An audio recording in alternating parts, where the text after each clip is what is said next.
പ്രിയപ്പെട്ട പ്രേക്ഷകരെ, നമുക്കൊപ്പം അതിഥിയായി കേരള കോൺഗ്രസ് ജോസഫ് നേതാവും മുൻ പൊതുമരാമത്ത് വകുപ്പ് മന്ത്രിയുമായ ശ്രീ മോൻ ജോസഫ് നമുക്കൊപ്പം ചേരുന്നു. നിയുക്ത മന്ത്രി ശ്രീ മോൻ Joseph, very good morning sir. Very good morning. ഞാൻ നിയുക്ത മന്ത്രി എന്ന് തന്നെ പ്രേക്ഷകരോട് പറഞ്ഞു. അക്കാര്യത്തിൽ ഇനിയിപ്പോൾ നമുക്ക് സംശയമില്ലല്ലോ. പക്ഷേ ഏറ്റവും പ്രധാനപ്പെട്ട ചോദ്യം, ഇപ്പോൾ ലേബി സജീന്ദ്രൻ ബ്രേക്ക് ചെയ്യുന്നതനുസരിച്ച് നമുക്ക് 7 പേരെ നിയമസഭയിലേക്ക് എത്തിച്ച പാർട്ടിയാണ് കേരള കോൺഗ്രസ്. ജോസഫ്, 2 മന്ത്രിമാർ എന്നുള്ളത് ന്യായമായും കിട്ടേണ്ടതല്ലേ ശ്രീ മോൻ ജോസഫ്?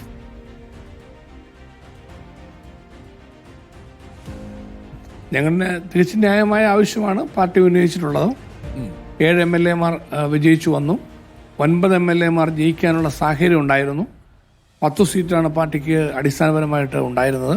കോൺഗ്രസുമായിട്ടുള്ള ചർച്ചയിൽ ഞങ്ങളൊരു വിട്ടുവീഴ്ച ചെയ്ത് 2 സീറ്റിൽ കൂടി മത്സരിക്കാൻ കഴിയുന്ന സാഹചര്യം ഉണ്ടായിരുന്നെങ്കിലും ഇപ്രാവശ്യത്തേക്ക് ഞങ്ങൾ അതിനകത്തൊരു ഉഭയകക്ഷി ചർച്ചയിലുണ്ടായ ധാരണയാണ്.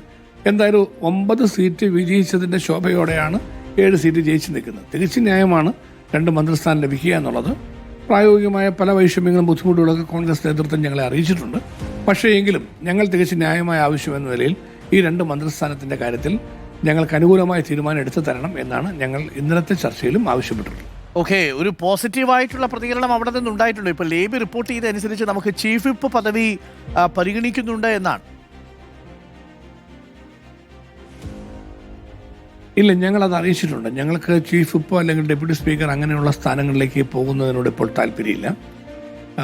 2 മന്ത്രിസ്ഥാനം തന്നെ പാർട്ടിക്ക് അർഹതപ്പെട്ടതാണ്. ആ 2 മന്ത്രിസ്ഥാനം തന്നെ കേരള കോൺഗ്രസ് പാർട്ടിക്ക് ലഭിക്കുന്ന വിധത്തിൽ ആവശ്യമായ ഒരു തീരുമാനം എടുത്തു തരണം എന്നുള്ളതാണ് ഞങ്ങൾ party chairman Shri P Joseph സാറിന്റെ നേതൃത്വത്തിൽ ഇന്നലെ കോൺഗ്രസ് ലീഡർഷിപ്പിനോട് ആവശ്യപ്പെട്ടിട്ടുണ്ട്. ഈ കേരള കോൺഗ്രസ് മാണി വിഭാഗം ദുർബലമായതോടെ എനിക്ക് തോന്നുന്നു കേരളത്തിൽ, മധ്യ കേരളത്തിലാണെങ്കിലും UDF-ൽ മലയോര കർഷകരെ ഒരുമിച്ച് നിർത്താൻ പറ്റുന്ന ഒരു പാർട്ടിയായി കേരള കോൺഗ്രസ് ജോസഫിന് ഒന്ന് റീബ്രാൻഡ് ചെയ്യാൻ കിട്ടിയൊരു അവസരമായിട്ട് താങ്കൾ ഇതിനെ കണക്കാക്കുന്നുണ്ടോ? ഞാൻ പറഞ്ഞത് ഏതെങ്കിലും തരത്തിൽ കഴിഞ്ഞ തവണ കെട്ടുപോയെന്നോ പട്ടുപോയെന്നോ അല്ല, പക്ഷേ ഇതൊരു ഉയർത്തെഴുന്നേൽപ്പായിട്ട് താങ്കൾ കണക്കാക്കുന്നുണ്ടോ ശ്രീ മോൻ ജോസഫ്? ഇത് തീർച്ചയായിട്ടും മലയോര കർഷകരുടെ ഹൃദയവികാരങ്ങളെ ഉൾക്കൊള്ളാൻ കഴിഞ്ഞൊരു പാർട്ടിയാണ് കേരള കോൺഗ്രസ്. അതുമാത്രമല്ല, കേരളമൊട്ടാകെയുള്ള മുഴുവൻ കർഷകരുടെയും നേതൃത്വത്തിലാണ് കേരള കോൺഗ്രസ് പാർട്ടി മുന്നോട്ട് പോയിട്ടുള്ളത്. അതുകൊണ്ട് KM മാണി സാറും P ജോസഫ് സാറും എല്ലാം നേതൃത്വം കൊടുക്കുന്ന കാലഘട്ടങ്ങളിലൂടെ കടന്നു പോകുന്ന കേരള കോൺഗ്രസ് അധ്വാനവർഗത്തിൻ്റെ പാർട്ടിയായിട്ടാണ് ഇന്ന് ആ ഒരു ദൗത്യം കേരള രാഷ്ട്രീയത്തിൽ, സംസ്ഥാന രാഷ്ട്രീയത്തിലൊക്കെ നിർവഹിക്കാൻ കഴിയുന്നത് കേരള കോൺഗ്രസ് പാർട്ടിയുടെ മുതിർന്ന നേതാവ്, UDF-ന്റെ ഏറ്റവും മുതിർന്ന നേതാവ് ശ്രീ PJ ജോസഫ് സാറ് നേതൃത്വം കൊടുക്കുന്ന കേരള കോൺഗ്രസ് പാർട്ടിയിലൂടെയാണ്. UDF നിൽക്കുന്ന കേരള കോൺഗ്രസ് പാർട്ടിയിലൂടെയാണ്. അതുകൊണ്ട് കർഷക ജനതയുടെയും കേരള ജനതയുടെയും കേരളത്തിൻ്റെ സമഗ്ര വികസനം എല്ലാം ലക്ഷ്യം വെച്ചുകൊണ്ട് മുന്നോട്ട് പോകാൻ കഴിയുന്ന ഒരു സംസ്ഥാന പാർട്ടി എന്ന നിലയിൽ കേരള കോൺഗ്രസ് പാർട്ടിക്ക് ചരിത്ര ദൗത്യമാണ് നിർവഹിക്കാനുള്ളത്. അത് കർഷക ജനതയുടെയും മലയോര ജനതയുടെയും കേരളത്തിൻ്റെയും മൊത്തത്തിലുള്ള വികസനത്തിന് ഏറ്റവും നല്ല നിലയിലുള്ള ഇടപെടൽ UDF നേതൃത്വത്തോടൊപ്പം കേരള കോൺഗ്രസിന് പാർട്ടിയുടേതായിട്ടുള്ള സംഭാവന നൽകാൻ കഴിയും. അത് ഈ കാലഘട്ടത്തിൽ നിർവഹിക്കാൻ കഴിയുമെന്ന വിശ്വാസത്തിൽ തന്നെയാണ് പാർട്ടി മുന്നോട്ട്.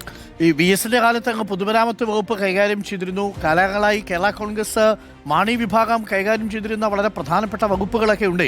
ഇപ്പോൾ കഴിഞ്ഞ തവണയാണെങ്കിലും കേരള കോൺഗ്രസ് മാണി വിഭാഗത്തിനാണ് ജലവിഭവം കിട്ടിയത്. കേരള കോൺഗ്രസ് മാണി വിഭാഗം കാലങ്ങളായിട്ട്, അഥവാ കേരള കോൺഗ്രസ് എന്ന് പറയുന്ന പാർട്ടിക്ക് ധനകാര്യ വകുപ്പ് കാലങ്ങളായിട്ട് കൈകാര്യം ചെയ്തിരുന്നു. ഇപ്പോൾ ജലവിഭവം, ധനകാര്യം, പൊതുമരാമത്ത് ഇതൊക്കെ കൈകാര്യം ചെയ്ത ചരിത്രമുണ്ട് കേരള കോൺഗ്രസിനെ സംബന്ധിച്ച്. ഏതാണ് വകുപ്പ്? അതിനെക്കുറിച്ച് എന്തെങ്കിലും സൂചനകളുണ്ടോ? അല്ല, വകുപ്പുകളുടെ ചർച്ചയിലേക്ക് ഞങ്ങൾ കടന്നിരുന്നു. ഏതാനും ചില ആവശ്യങ്ങൾ പാർട്ടി കോൺഗ്രസ് നേതൃത്വത്തിന് മുമ്പിൽ ഉന്നയിച്ചിട്ടുണ്ട്. കോൺഗ്രസ് നേതൃത്വം ചില പ്രപ്പോസൽസ് മുന്നോട്ട് വയ്ക്കുകയുണ്ടായി വകുപ്പുകൾ സംബന്ധിച്ച്. ഞങ്ങൾ പാർട്ടിയുടെ നേതാക്കൾ ഇന്നലെ ആ കാര്യങ്ങളൊന്ന് വൈകിട്ട് കൂടിയാലോചിച്ചിരുന്നു. ഇന്ന് രാവിലെ തീർച്ചയായിട്ടും PJ ജോസഫ് സാറിൻ്റെ സാന്നിധ്യത്തിൽ ഞങ്ങൾ ഒരു കൂടിയാലോചന കൂടി വകുപ്പുകൾ സംബന്ധിച്ച് നടത്തുവാൻ പാർട്ടി തീരുമാനിച്ചിട്ടുണ്ട്. അതിനുശേഷം ഇക്കാര്യത്തിൽ കോൺഗ്രസ് ലീഡർഷിപ്പുമായി ഇന്ന് ഏതായാലും ഉച്ചയ്ക്ക് മുമ്പ് ഒരു ഉഭയകക്ഷി ചർച്ച കൂടി നടക്കും. ആ ചർച്ചയിൽ വെച്ച് വകുപ്പുകൾ സംബന്ധിച്ച് ഒരു അന്തിമ തീരുമാനം എടുക്കാൻ കഴിയുമെന്നുള്ളതാണ് ഞങ്ങൾ പ്രതീക്ഷിക്കുന്നത്.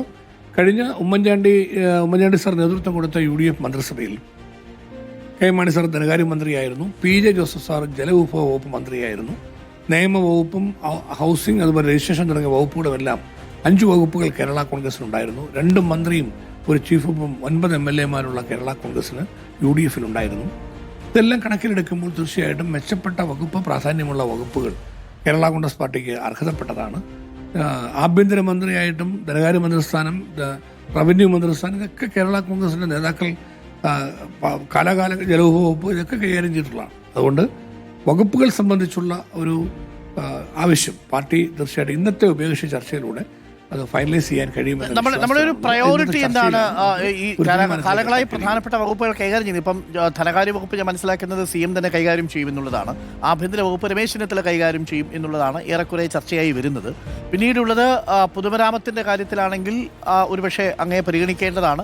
പക്ഷെ പൊതുമരാമത്തും എനിക്ക് തോന്നുന്നു മറിച്ചാവാനാണ് സാധ്യത. അപ്പം ജലവിഭവ വകുപ്പാണ് മുസ്ലിം ലീഗിന്റെ കയ്യിലാണ്. അപ്പോൾ ജലവിഭവ വകുപ്പാണോ ഇനി അടുത്ത സാധ്യത ഏറ്റവും കൂടുതലുള്ളതായിട്ട് അങ്ങ് കണക്കാക്കുന്നത്? ഇല്ല, ഞങ്ങൾ അങ്ങനെ വകുപ്പിന്റെ ഒരു പ്രയോറിറ്റി നമുക്കൊരു പൊതുചർച്ചയിലൂടെ പറയുന്നത് ഉചിതമല്ലല്ലോ. ശരി, അത് party chairman Shri PJ Joseph സാറിന്റെ നേതൃത്വത്തിൽ ഇന്നത്തെ ചർച്ചയിലൂടെ അന്തിമമായി തീരുമാനമെടുക്കേണ്ട കാര്യമാണ്. അത് തന്നെയുമല്ല, ഞങ്ങൾ ആ വകുപ്പുകൾ സംബന്ധിച്ച് കോൺഗ്രസ് വച്ചിരിക്കുന്ന നിർദ്ദേശങ്ങളിൽ ഞങ്ങൾക്ക് ഏതാണ് സ്വീകാര്യമായിട്ടുള്ളത്, അല്ലെ എന്താണ് ഫൈനലൈസ് ചെയ്യാവുന്നത് എന്ന കാര്യം ഇന്ന് രാവിലെ ചർച്ച ചെയ്യാനിരിക്കുകയാണ്. അതിനു മുമ്പ് ഞാൻ അംഗീകരിക്കുന്നു, ഞാനത് ബഹുമാനിക്കുകയും ചെയ്യുന്നു. ഒരു കാര്യം കൂടി, നമ്മൾ ഈ രണ്ടാമത്തെ സീറ്റിന്റെ കാര്യത്തിൽ ഒരു വിട്ടുവീഴ്ചയും ഇല്ല എന്നല്ലേ? ചീഫ് വിപ്പ് പദവി അപ്പുവിന് നൽകിയാൽ അല്ലെങ്കിൽ തോമസ് ഉണ്ണിയാടന് നൽകിയാൽ പോലും രണ്ടാമത്തെ മന്ത്രിസ്ഥാനത്തിൽ ഒരു വിട്ടുവീഴ്ചയും ഇല്ല ഈ ഘട്ടത്തിൽ എന്നാണോ മനസ്സിലാക്കേണ്ടത്? ഞങ്ങൾ 2 മന്ത്രിസ്ഥാനം എന്ന നിലപാട് തന്നെയാണ് ഇന്നലത്തെ ചർച്ചയിലും അറിയിച്ചിട്ടുള്ളത്. ചീഫ് വിപ്പ് അല്ലെങ്കിൽ ഡെപ്യൂട്ടി സ്പീക്കർ സ്ഥാനങ്ങൾ സംബന്ധിച്ച പ്രപ്പോസൽ കോൺഗ്രസ് ചില കാര്യങ്ങൾ മുന്നോട്ട് വെച്ചിരുന്നു. പക്ഷേ പാർട്ടിക്ക് 2 മന്ത്രിസ്ഥാനം അർഹതപ്പെട്ടതായതുകൊണ്ട് അത് തന്നെ ലഭിക്കണം എന്ന ആവശ്യമാണ് ഞങ്ങൾ ഉന്നയിച്ചിട്ടുള്ളത്. ഇന്നത്തെ ചർച്ചയിലൂടെ അക്കാര്യത്തിൽ അന്തിമമായ തീരുമാനം ഉണ്ടാകും. ഇന്നലത്തെ ചർച്ചയിലും ഞങ്ങൾ ഈ നിലപാട് തന്നെയാണ് ആവർത്തിച്ച് പറഞ്ഞിട്ടുള്ളത്. ഇന്നത്തെ ചർച്ചയിൽ തീർച്ചയായിട്ടും കോൺഗ്രസ് നേതൃത്വം ഇക്കാര്യങ്ങൾ നിറവേറ്റി തരും എന്ന വിശ്വാസമാണ് ഞങ്ങൾക്കുള്ളത്. ഈ VS-ന്റെ മന്ത്രിസഭയിലായിരുന്നല്ലോ അങ്ങ് പൊതുമരാമത്ത് വകുപ്പ് മന്ത്രിയായിരുന്നു. ഇപ്പൊ വരുന്നത് VDS-ന്റെ മന്ത്രിസഭയിലേക്കാണ് വരുന്നത്. ഈ മാറ്റത്തെ എങ്ങനെയാണ് ശ്രീ മോൻസ് ഉൾക്കൊള്ളുന്നത്? VS-ന്റെ മന്ത്രിസഭയിൽ നിന്ന് VDS-ന്റെ മന്ത്രിസഭയിലേക്ക് എത്തുമ്പോൾ